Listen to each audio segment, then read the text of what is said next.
ವೃದ್ಧಿಗೊಳಿಸಬೇಕು, ಅಗ್ರಿಬೊಮ್ಮನಡಿಯನ್ನು ಶೈಕ್ಷಣಿಕ ಕ್ಷೇತ್ರವಾಗಿ ಪರಿಗಣಿಸಬೇಕು. ಜೊತೆಗೆ ನಮ್ಮ ವಸತಿ ನಿಲಯಗಳು, ನಮ್ಮ ಶಾಲಾ ಕಾಲೇಜುಗಳಲ್ಲಿ ಮೂಲಭೂತ ಸೌಕರ್ಯಗಳನ್ನು ತಲುಪಿಸಲಿಕ್ಕೆ, ಅಲ್ಲಿ ಆರೋ ಪ್ಲಾಂಟ್ಗಳನ್ನು ಸ್ಥಾಪನೆ ಮಾಡೋದಕ್ಕೆ, ಅಲ್ಲಿ ಶೌಚಾಲಯಗಳನ್ನು ನಿರ್ಮಾಣ ಮಾಡೋದಕ್ಕೆ, ವಿದ್ಯಾರ್ಥಿಗಳಿಗೆ ತೊಂದರೆ ಆಗದಂತೆ ಸೆಲ್ಗಳನ್ನು ಸ್ಥಾಪನೆ ಮಾಡೋದಕ್ಕೆ ಮತ್ತು SCBT TSP ಅನುದಾನವನ್ನು ಸಮರ್ಪಕವಾಗಿ ಶಿಕ್ಷಣಕ್ಕೆ ಬಳಸೋದಕ್ಕೆ ಬೇಕಾಗಿರ್ತಕ್ಕಂಥ ವ್ಯವಸ್ಥೆಯನ್ನು ಮಾನ್ಯ ಶಾಸಕರ ಮೂಲಕ ಕರ್ನಾಟಕ ಸರ್ಕಾರಕ್ಕೆ ನಾವು ಈ ಮನವಿಯನ್ನು ಸಲ್ಲಿಸಲಿಕ್ಕೆ ಬಂದಿದ್ದೀವಿ. ಜೊತೆಗೆ ಭಾರತ ವಿದ್ಯಾರ್ಥಿ ಫೆಡರೇಷನ್ ಅಗ್ರಿಬೊಮ್ಮನಹಳ್ಳಿ ತಾಲೂಕು ಸಮಿತಿ ಮುಖ್ಯಮಂತ್ರಿಗಳವರಿಗೆ ಮಾನ್ಯ ಶಾಸಕರ ಮೂಲಕ ಈ ರೀತಿ ಬೇಡಿಕೆಗಳನ್ನು ಕೇಳ್ತಾ ಇದ್ದೇವೆ. ಮುಖ್ಯ ಬೇಡಿಕೆ ಪದವಿ ವಿದ್ಯಾಭ್ಯಾಸ ಮಾಡುವಂಥ ವಿದ್ಯಾರ್ಥಿಗಳಿಗೆ ಶೈಕ್ಷಣಿಕ ಅಂಕಪಟ್ಟಿ ಸಮಸ್ಯೆ ಆಗಿದೆ, ಅದರ ನಿವಾರಣೆಯನ್ನು ಮಾಡಬೇಕು.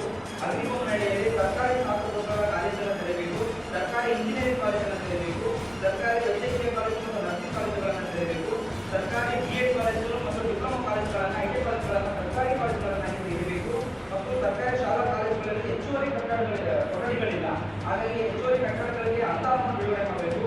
ಮೂಲಭೂತ ಸೌಲಭ್ಯಗಳ ಕೊರತೆ ವಾಸ್ತುಗಳಲ್ಲಿ ಕೆಲವು ಶಾಲೆಗಳಲ್ಲಿ ಅವುಗಳನ್ನು ಮೂಲಭೂತ ಸೌಲಭ್ಯಗಳನ್ನು ಒದಗಿಸಬೇಕು ಮತ್ತು ಶಾಲೆಗಳಲ್ಲಿ ಕಾಲೇಜುಗಳಲ್ಲಿ ಖಾಲಿ ಇರುವ ಹುದ್ದೆಗಳಿಗೆ ಭರ್ತಿ ಮಾಡಿಕೊಳ್ಬೇಕು ಮತ್ತು ಪ್ರತಿ ಹಳ್ಳಿಗಳಿಗೂ ಕೂಡ ಸಮರ್ಪಕವಾಗಿ ಬಸ್ಸಿನ ಸೌಲಭ್ಯಗಳಿಲ್ಲ, ಹಾಗಾಗಿ ಬಸ್ಸಿನ ವ್ಯವಸ್ಥೆ ಮಾಡಿಕೊಳ್ಬೇಕು ಮತ್ತು ಎಲ್ಲ ವಿದ್ಯಾರ್ಥಿಗಳಿಗೂ ಉಚಿತ ಬಸ್ ಕೊಡಬೇಕು ಮತ್ತು OBC ವಿದ್ಯಾರ್ಥಿ ಬಾಯ್ಸ್ಗಳಿಗೆ ಇವತ್ತು ಬಸ್ ಪಾಸ್ ಇಲ್ಲ, ಅವರಿಗೆ ಜಾಸ್ತಿ ಹಣ ಕಟ್ಟಿದ್ದಾರೆ, ಹಾಗಾಗಿ ಎಲ್ಲ ವಿದ್ಯಾರ್ಥಿಗಳಿಗೂ ಉಚಿತ ಬಸ್ ಪಾಸ್ ಕೊಡಬೇಕು ಮತ್ತು ತಾಲೂಕಿನಲ್ಲಿರುವಂತಹ ಎಲ್ಲ ಸರ್ಕಾರಿ ವಸತಿ ಶಾಲೆಗಳಲ್ಲಿ ಹಾಸ್ಟೆಲ್ಗಳಿಗೆ ಒಂದು ಕಟ್ಟಡ ಇಲ್ಲ, ಅವುಗಳನ್ನು ನಿರ್ಮಿಸಿಕೊಡಬೇಕು ಮತ್ತು ಅತ್ಯಗತ್ಯವಿರುವಂತಹ ಕಟ್ಟಡಗಳನ್ನು ಪೂರ್ಣಗೊಳಿಸಬೇಕು ಮತ್ತು ಈ ಶೈಕ್ಷಣಿಕ ವರ್ಷದಲ್ಲಿ ಲೋಕಾರ್ಪಣೆ ಮಾಡಬೇಕು. ಶಿಕ್ಷಣಗೊಂಡಿರುವಂತಹ ಹಳೆ ಕಟ್ಟಡಗಳಿಗೆ ಪುನರ್ನಿರ್ಮಾಣ ಮಾಡೋದಕ್ಕೆ ಅನುದಾನವನ್ನು ನೀಡಬೇಕು. ಭದ್ರತೆಗಾಗಿ CC ಕ್ಯಾಮೆರಾ ಮತ್ತು ವಾಚ್ಮನ್ ಮತ್ತು ಪೌರ ಚಾಲಕರನ್ನು ನೇಮಕ ಮಾಡಬೇಕು. ಹೆಚ್ಚುವರಿಯ ಹಾಸ್ಟೆಲ್ಗಳನ್ನು ಮಂಜೂರು ಮಾಡಿಕೊಳ್ಬೇಕು ತಾಲೂಕಿಗೆ ಮತ್ತು ಹಾಸ್ಟೆಲ್ಗಳಲ್ಲಿ ಗ್ರಂಥಾಲಯಗಳನ್ನು ಗ್ರಂಥಾಲಯಗಳನ್ನು ನೀಡಬೇಕು. ಕಂಪ್ಯೂಟರ್ ಕಲಿಕಾ ಕೇಂದ್ರಗಳನ್ನು ಹಾಸ್ಟೆಲ್ಗಳಲ್ಲಿ ತೆರೀಬೇಕು. ಇದೆಲ್ಲವೂ ಕೂಡ ಈ ಸರ್ಕಾರದಲ್ಲಿ ಹೆಚ್ಚಿಗೆ ಅನುದಾನವನ್ನು ನೀಡಬೇಕು ಮತ್ತು ಪದವಿ ಕಾಲೇಜು ಮತ್ತು ಪದವಿ ವಿದ್ಯಾರ್ಥಿಗಳಿಗೆ ಮುಖ್ಯವಾಗಿ ಸಂರಕ್ಷಣಾ ವಿಭಾಗದಲ್ಲಿ ಪದವಿ ಕಾಲೇಜಿನ ಪ್ರಾರಂಭಿಸಬೇಕು.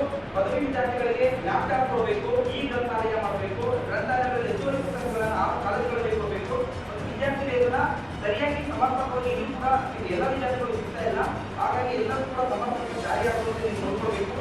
ಸರ್ಕಾರಿ ಶಾಲೆಗಳಲ್ಲಿ ಸ್ವಚ್ಛತೆ ಮತ್ತು ಭದ್ರತೆ ಸಿಬ್ಬಂದಿಯನ್ನು ನೇಮಕ ಮಾಡಬೇಕು.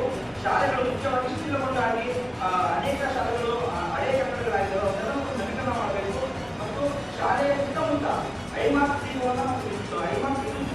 CC ಕ್ಯಾಮೆರಾಗಳನ್ನು ಅಳವಡಿಸಬೇಕು. ಇವತ್ತು ಸರ್ಕಾರಿ ಶಾಲೆಗಳು, ಪ್ರಾಥಮಿಕ ಶಾಲೆಗಳು ಬೇರೆ ರೀತಿ ಅಡ್ಡಗಳಾಗಿ ಅವಕಾಶ ಮಾಡಿಕೊಡಬಾರದು ಅಂತ ಈ ಸಂದರ್ಭದಲ್ಲಿ ಒತ್ತಾಯ ಮಾಡ್ತಾ ಇದೆ ಮತ್ತು ಉತ್ತರಿಸಿದ ವ್ಯವಸ್ಥೆ ಶಾಲೆಗಳಲ್ಲಿ ಕಾಣ್ತಾ ಇಲ್ಲ, ಹಾಗಾಗಿ ಅಲ್ಲಿ ಕೂಡ ಉತ್ತರಿಸಿದ ವ್ಯವಸ್ಥೆ ಮಾಡಿಕೊಳ್ಬೇಕು ಮತ್ತು ತಾಲೂಕಿನಲ್ಲಿರುವಂತಹ ಸರ್ಕಾರಿ ITI ಕಾಲೇಜುಗಳನ್ನು ಪ್ರಾರಂಭ ಮಾಡಬೇಕು ಮತ್ತು ಹೆಚ್ಚು ವಿದ್ಯಾರ್ಥಿಗಳಿಗೆ ದಾಖಲಾತಿ ಶುಲ್ಕ ಹೆಚ್ಚಿಗೆ ಆಗ್ತಾ ಇದೆ, ಅದನ್ನು ಕಡಿಮೆ ಮಾಡೋದಕ್ಕೆ ಕಾಲೇಜುಗಳು ಪ್ರಾಂಶುಪಾಲರ ಮುಖಾಂತರ ಮತ್ತು ಸರ್ಕಾರದ ಬಗ್ಗೆ ಮಾತಾಡಬೇಕು.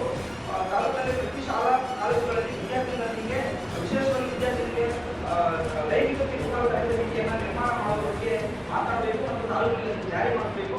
ತಾಲೂಕಿನಲ್ಲಿರುವ ಖಾಲಿ ಇರುವಂತಹ ಶಿಕ್ಷಕ ಮತ್ತು ಉಪನ್ಯಾಸಕರ ಬೋಧಕೇತರ ಹುದ್ದೆಗಳನ್ನು ಭರ್ತಿ ಮಾಡಿಕೊಳ್ಬೇಕು, ಅದ್ರ ಬಗ್ಗೆ ಸರ್ಕಾರದಲ್ಲಿ ಮಾನ್ಯ ಶಾಸಕರು ಮಾತಾಡಬೇಕು ಮತ್ತು ಮುಖ್ಯವಾಗಿ ಇವತ್ತು ಖಾಸಗಿ ಕಾಲೇಜುಗಳು ಡೊನೇಷನ್ ಮತ್ತು ಅತಿ ಹೆಚ್ಚು ಫೀಸನ್ನು ವಸೂಲಿ ಮಾಡ್ತಾ ಇದ್ದಾರೆ, ಅದ್ರ ಬಗ್ಗೆ ಖಾಸಗಿ ಕಾಲೇಜುಗಳಿಗೆ